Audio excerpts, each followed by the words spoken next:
Kalau anda buat online sales training ataupun online webinar, anda kena tahu yang anda perlu upkan energi anda sekurang-kurangnya 50%.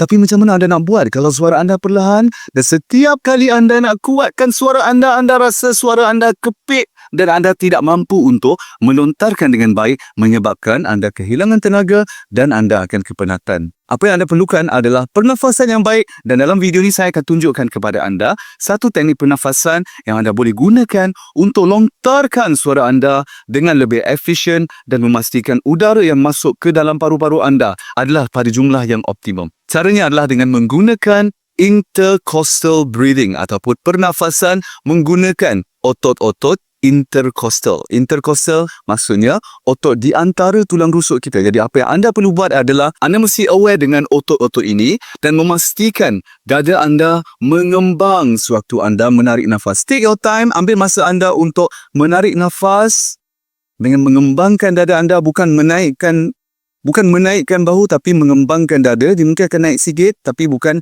bahu yang naik. Alright? So, kembangkan dada anda and then hembus. Dan sekali lagi anda kembangkan dada anda. And then anda cuba untuk cakap dan lontarkan suara anda dan anda dapati bahawa suara anda mempunyai lebih energi untuk anda lontarkan dan anda boleh gunakan sepanjang webinar anda dan insyaAllah akan menampakkan satu persepsi anda lebih yakin dan anda lebih otoritatif dalam penyampaian anda. Saya harap video ini bermanfaat. Follow dan untuk anda yang berada dalam sales roles ataupun menggunakan suara anda dalam sales seharian, pastikan anda join webinar yang saya kendalikan berkenaan dengan suara untuk percakapan. Tengok link di bio saya. Kita jumpa di sana. Assalamualaikum.